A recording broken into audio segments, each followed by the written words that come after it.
Hello and welcome to the Let It Ride podcast, coming at you to preview Super Bowl 59. Joining me today, you may know him from his YouTube show, Sittin Courtside with Kyle Clifton. You may know him as the two-time loser of the Let It Ride Frozen Balls Challenge. We got Jordan O'Donnell. Jordan, what's going on, man? Oh man, you had to throw me under with the two-time loser.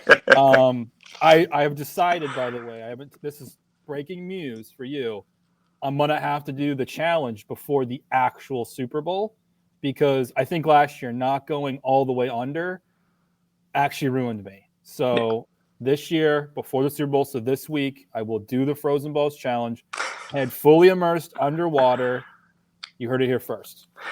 Yeah, and I got to say, though, your Eagles are in the Super Bowl, so you might think I'm crazy having an Eagles fan on for a Super Bowl podcast, but I thought about maybe uninviting you, but then I remembered I have the power of the mute button here, so if you get two Eagles homersy for me, I can always just mute you, but that's a trade you make 100 times out of 100. You got to take the polar bear plunge, but your team's in the Super Bowl. Yeah.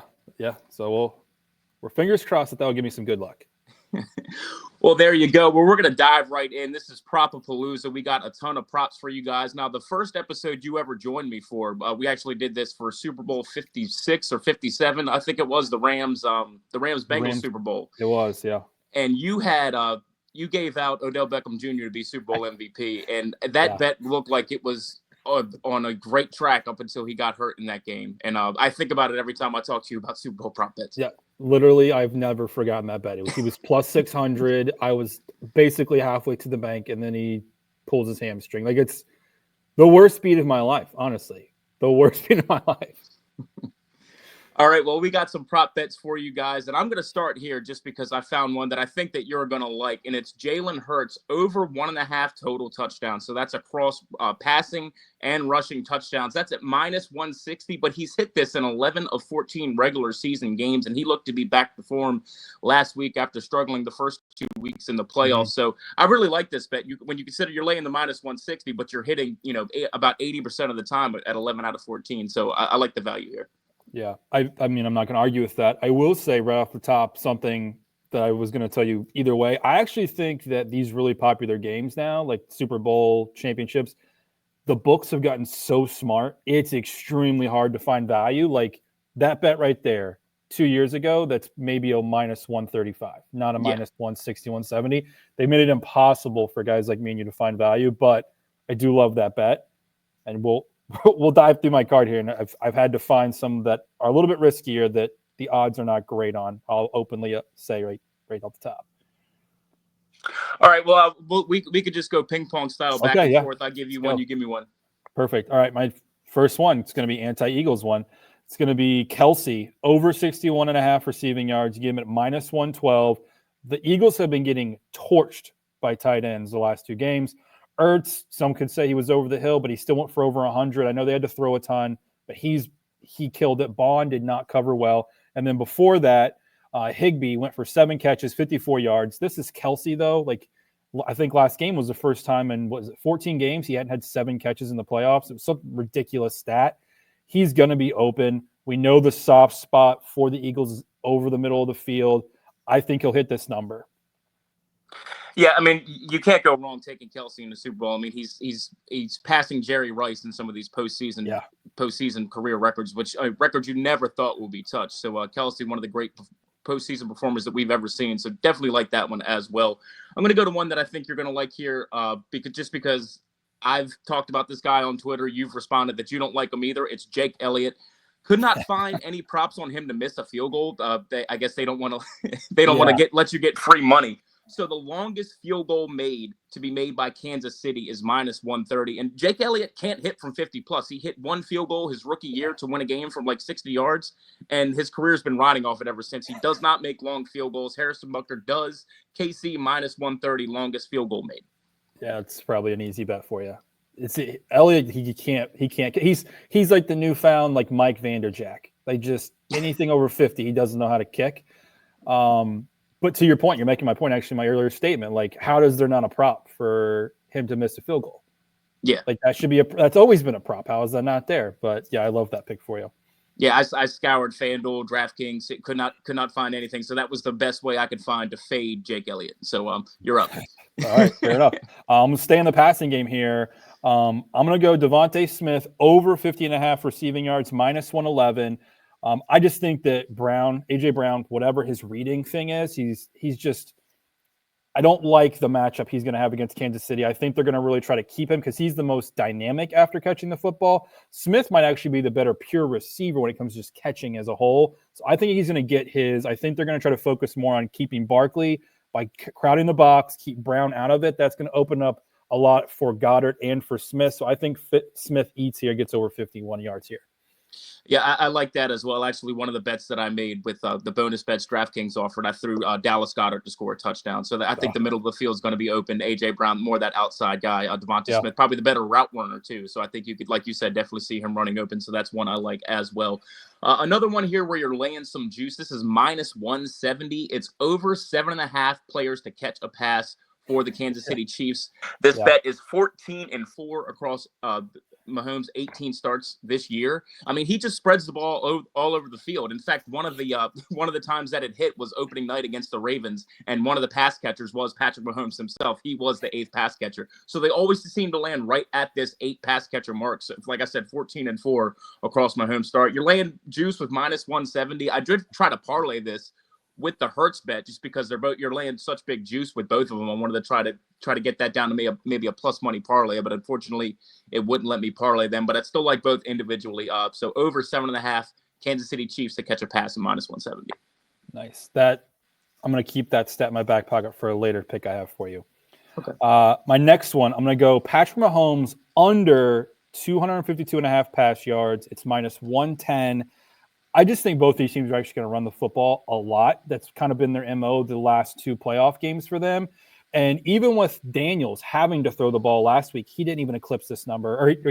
He barely eclipsed this number. He had 255. He got it garbage time. Yeah, I don't see Mahomes going over 252. And if you just historically look through his playoff performances, he never really just goes off.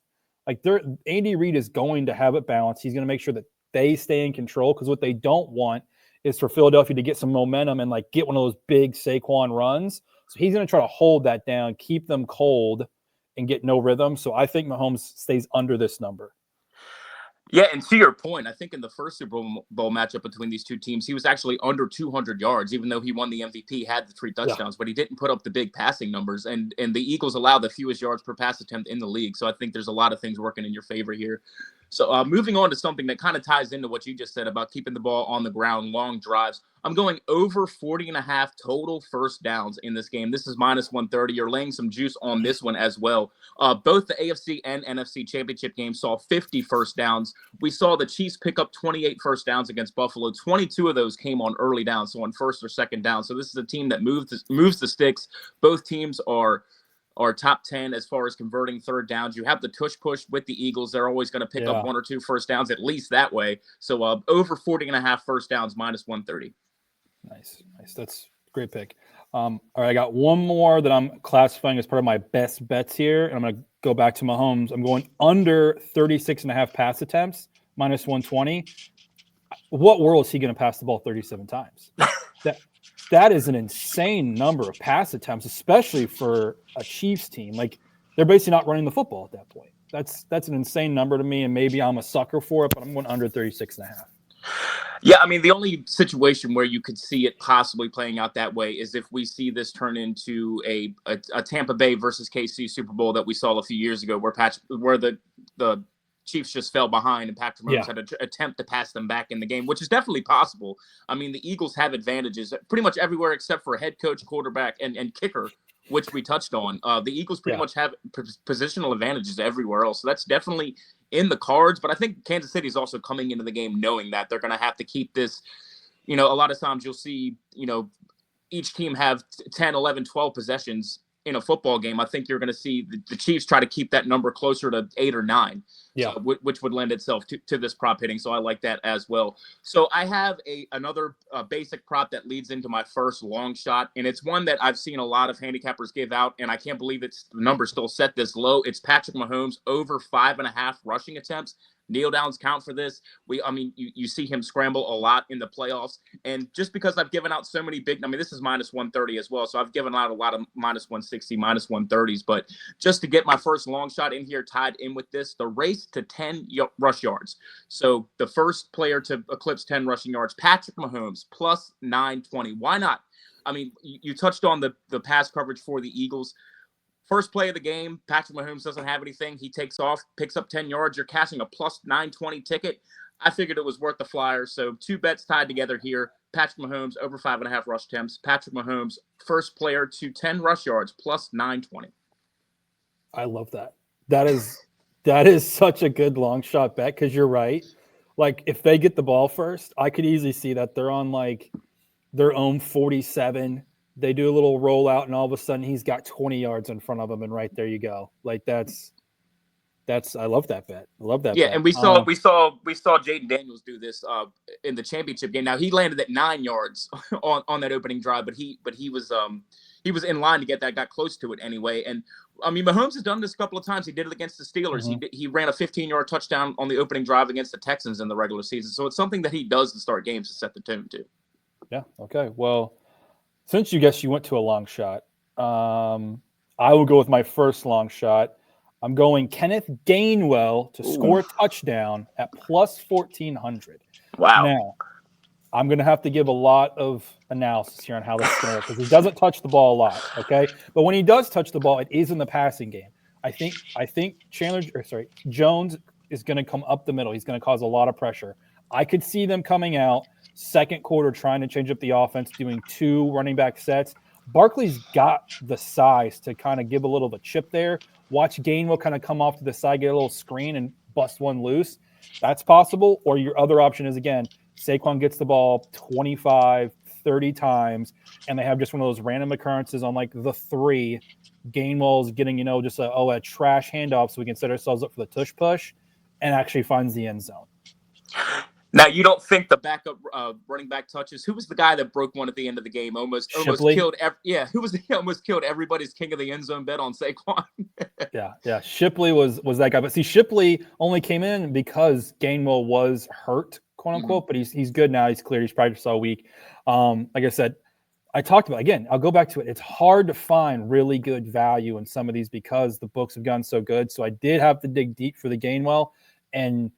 What's the term the kids use now? I had to like convince myself. What's the word the kids use nowadays? I'm aging myself. I'm 37 years old. You're talking about. I'm right there with you, man. I don't even know what it is. It's gaslight. I had to gaslight myself into this one. That's what it is. Okay. Yeah. So touching on the running back receiving, I have one that ties into that as well, and it's Saquon Barkley over 12.5 receiving yards. And we're going to play escalators on this just because he could just catch one and break one, and then you're the 12.5 is easy.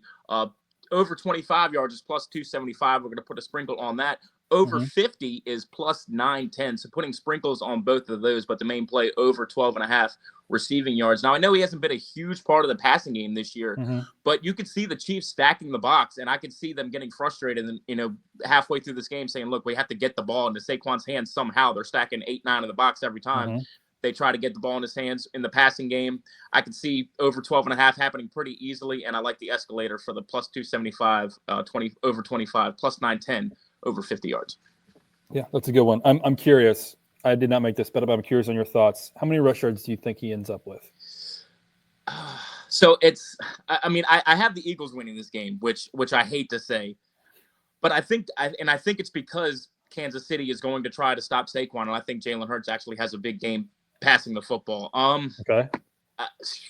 If I had to guess 97, just because everyone's going to play him over 100. Okay. No, yeah. I mean, the line it's what the last 2 weeks it's been like 111, 112 over under, and then opened at 130 in the game against the Commanders.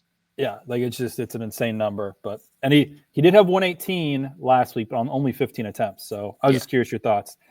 All right, I'm gonna run down the line here with these are ones that I like. I don't love. I'm going real proppy here. I'm going Gatorade color.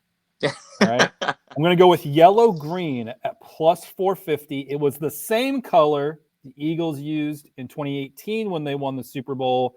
I'm not going with the infamous purple that has been the last 2 years, or orange, because I'm not taking the Chiefs.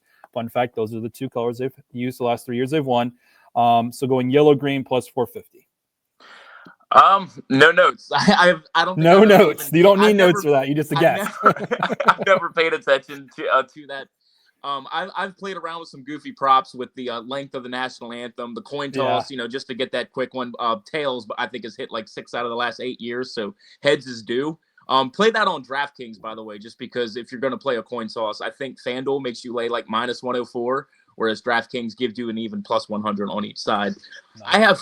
I have one more prop bet before I have my regular game pick. It's no interceptions at plus 200. This is available on DraftKings. Now, normally when you play props like this, it usually behooves you to play the individual legs. You usually get better odds. In this case, that's not true. So if you parlay both Hurts and Mahomes to not throw an interception, it's plus 178. So you're getting some value with the plus 200. Now, the only way that could really get thrown back in your face is if you have a Jameson Williams situation. I don't think either of these coaches is going to pull a Dan Campbell and have a non-quarterback throwing the ball. So no quarterback to throw an interception, plus 200. And by the way, we also saw no interceptions from either one of them the first Super Bowl matchup. Now that's what I'm talking about. Research. Okay, fair. All right, cool. I'll go with another. Like I said, I like it, don't love it. Going Jahan Dotson over 2.5 receiving yards, minus 111. I mean, it's so low. How do you not take it? How do you not? I mean, I just basically said Duffy's going to shut down, I think, A.J. Brown for the most part. I mean, he'll still get a couple catches, but it's going to be frustrating. Smith will be good. Goddard will be good. But I just see this being one of those weird, like, Hurts scrambles, he's looking, and there's Jahan for like 7.5 yards, and voila, you get a winner. Like, that's such a low number. Now, is he the third receiver on the depth chart, or is there another guy in there?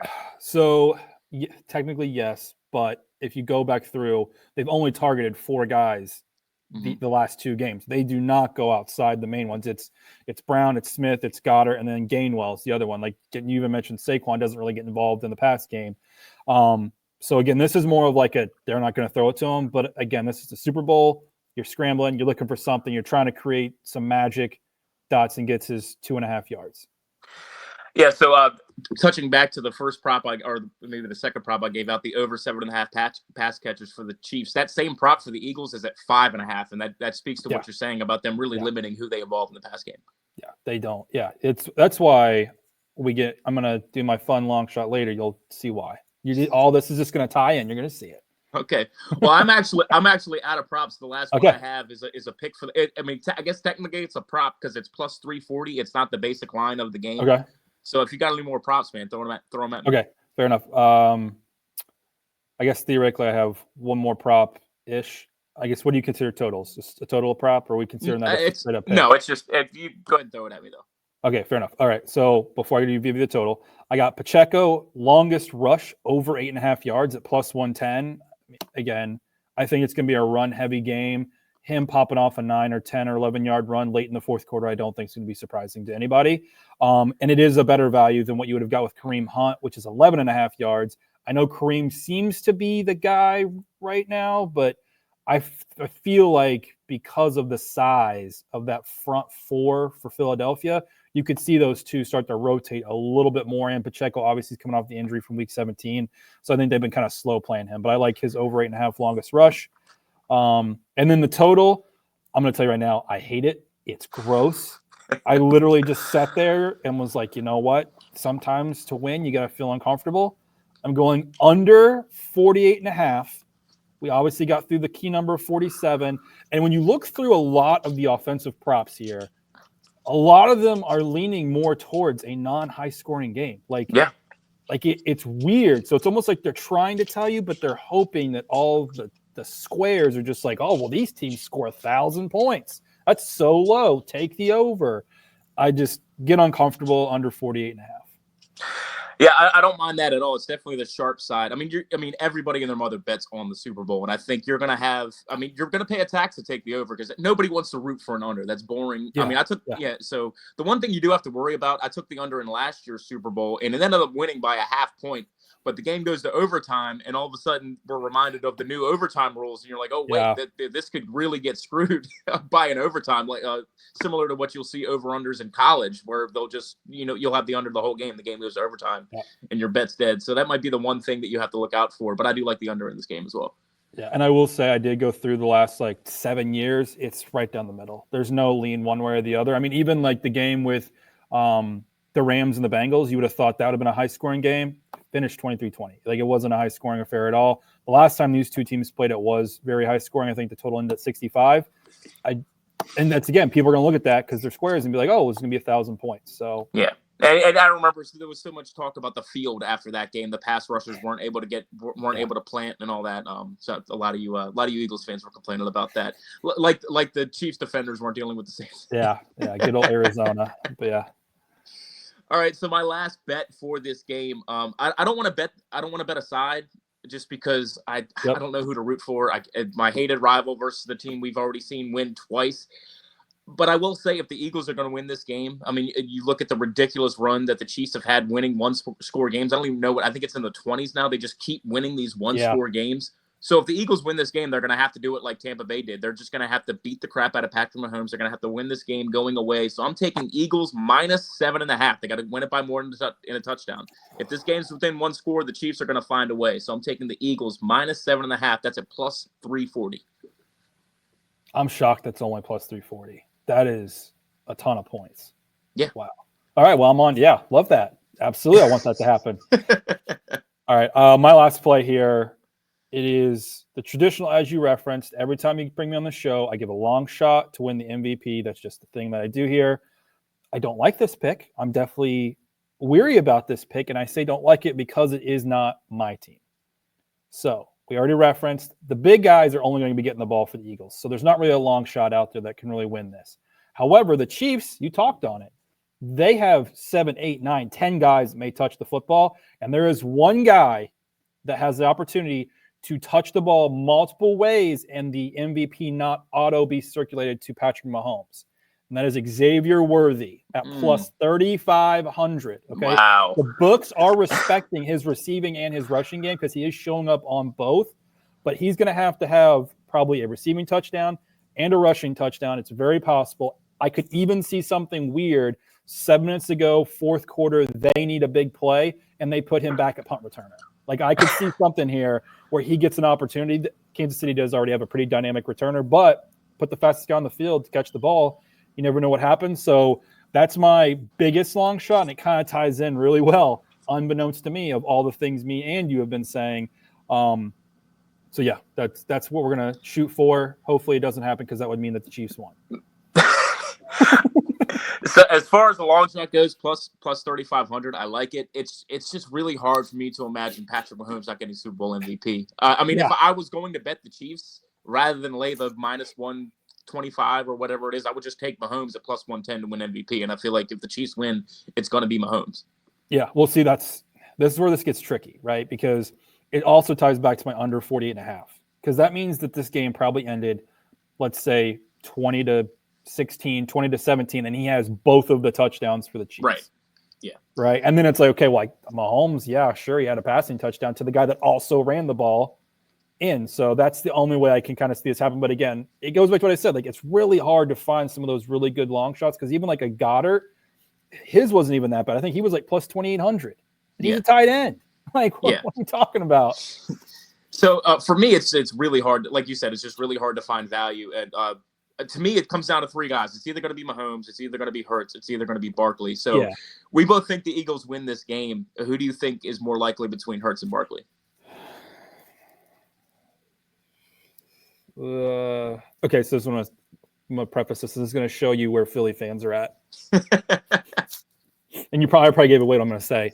The more likely option is Hurts. Yeah, I will say that. Agree. But I think in my heart of hearts, I want it to be Barkley. Yeah.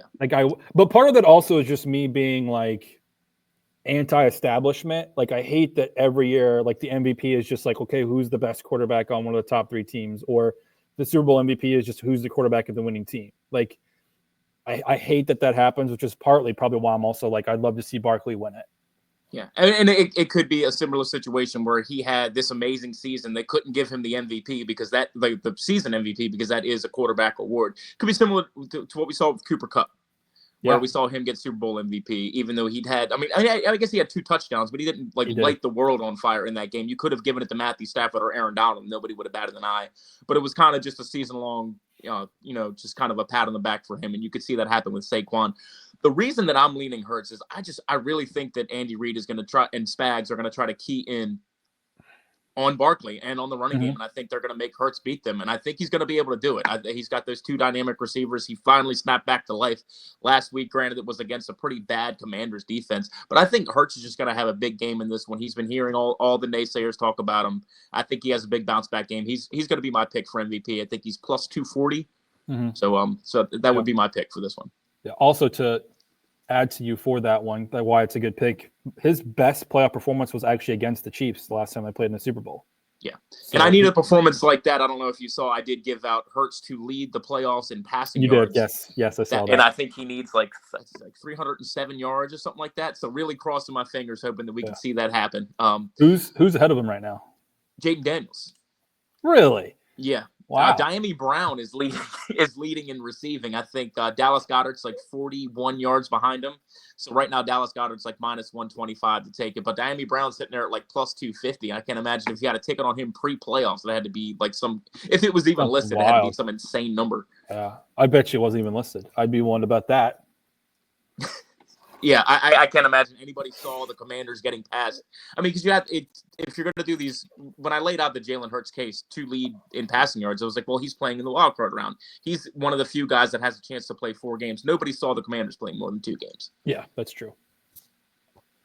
Well, that does it for every prop I have. Do you have anything else written down? That's all I got, man. I saved the best for last.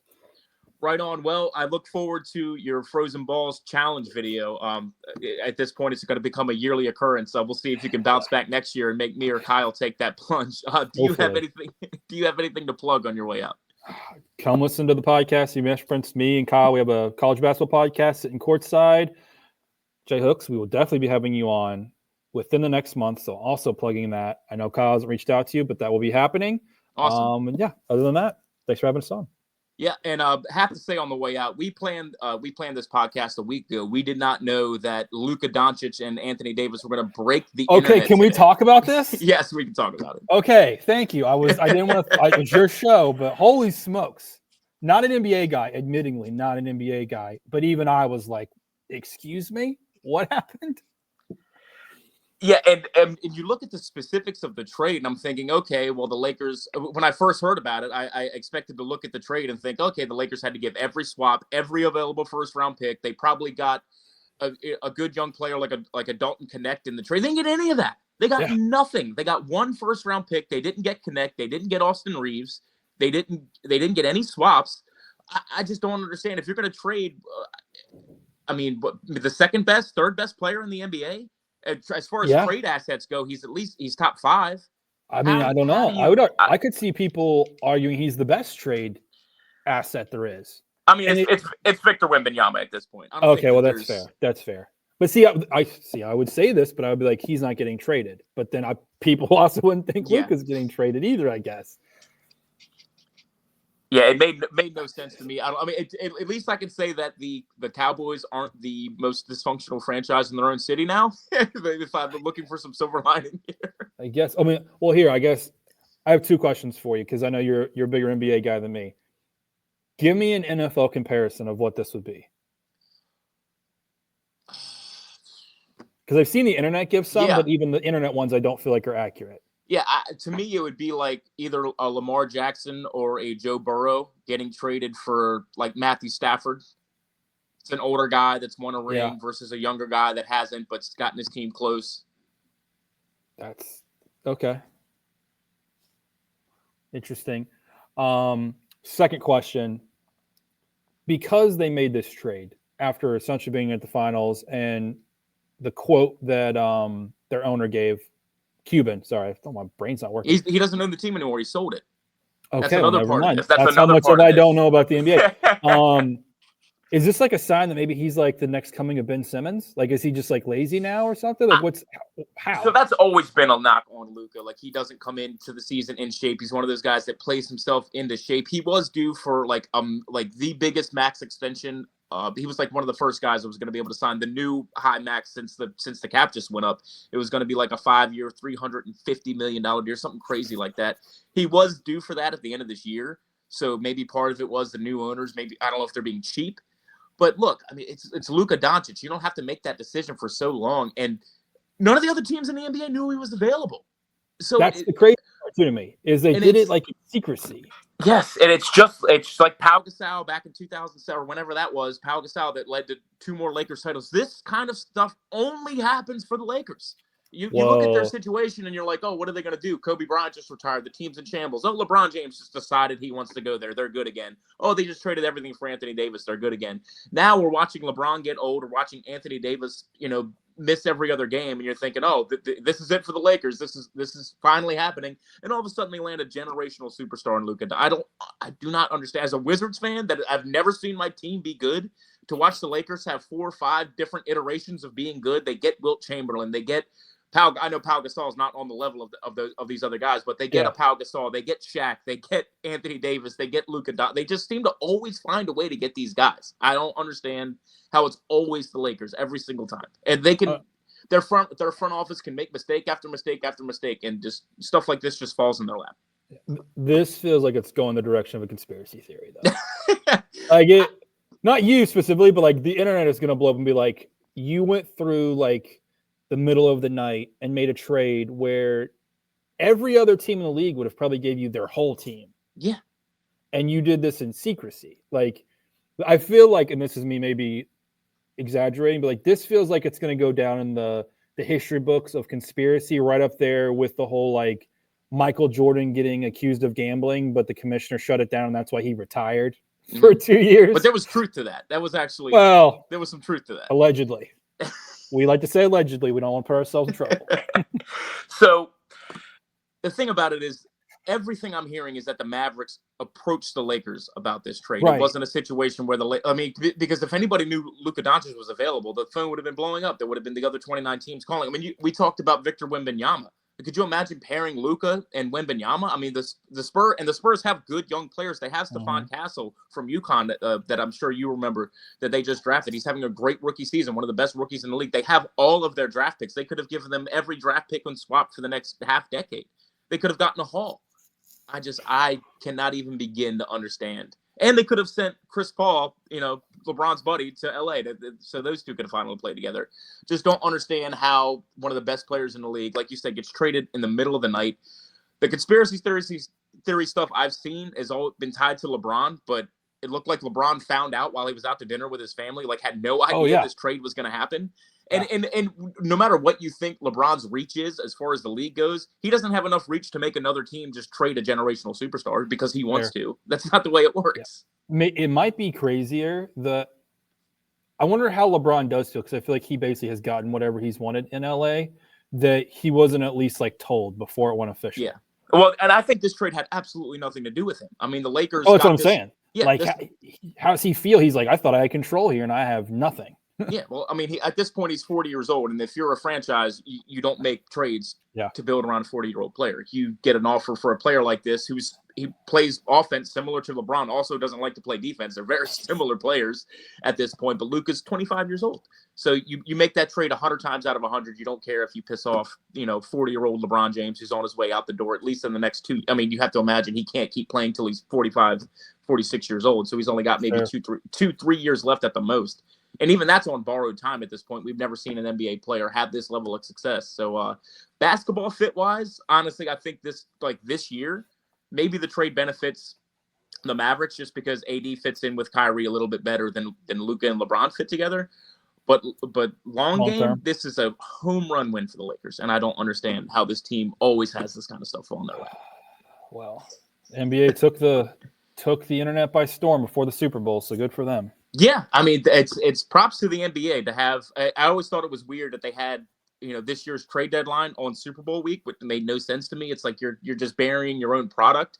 Because the NBA trade, that's the one thing that they have over the NFL is the player movement is incredible. Like a lot of times the offseason moves and all the talk, that's way better for the NBA than it is the NFL. The actual product on TV, the NFL is always going to be king. But that's the one thing the NBA has. And to bury it on Super Bowl week, I thought was a bad move. Now, I can't give them too much credit because I still think it was a bad move. They just had to happen to have the most shocking trade in NBA history fall into their lap. Yeah. But I guess it worked out for them in the end. Yeah. Well, I guess the only time will tell how crazy this trade will be. Yeah. I mean, and all the talk of Luka and Trae Young, all the debates, it was funny because Maverick fans they had won that debate. It was dead. It was to bed. Luka took his team to the finals, and now all of a sudden he's gone. And I can't imagine waking up as a Mavericks fan today how upset I would be. I mean, yeah, if you're a Dallas fan, like whole rounded Dallas fan right now, you're probably thinking like, we suck again. Like just all you have is hockey at this point. You have the stars, and I guess you're saying that the Mavs might be okay now, but who cares about now? Yeah, I thought I was good for 10 years. And they're not the title favorites. I mean, they had a player they could have built around for years to come. Anthony Davis he's 31 years old. He's hurt all the time. How many more really good years are you getting Anthony Davis? 2 to 3 at the most? I was going to say 3 at the most given his size. Historically speaking, at his size, that's the best you're getting. Yeah, unless you're Tim Duncan, guys like that, and guys like that are super rare. Yeah, Tim Duncan is like the Greg Maddux of NBA, though.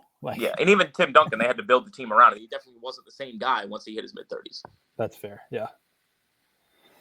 Yeah, but had to touch on it. I'm glad we put it at the end of the podcast because this was a football podcast, but I've been dying to talk about that. So glad we touched on it on the way out.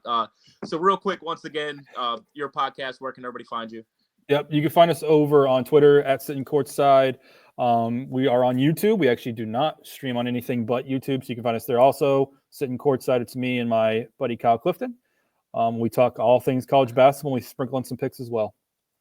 Well, Jordan, it was great talking to you as always. Like I said, can't wait to see the polar bear plunge video, and I look forward to talking to you later on in college basketball season on your show.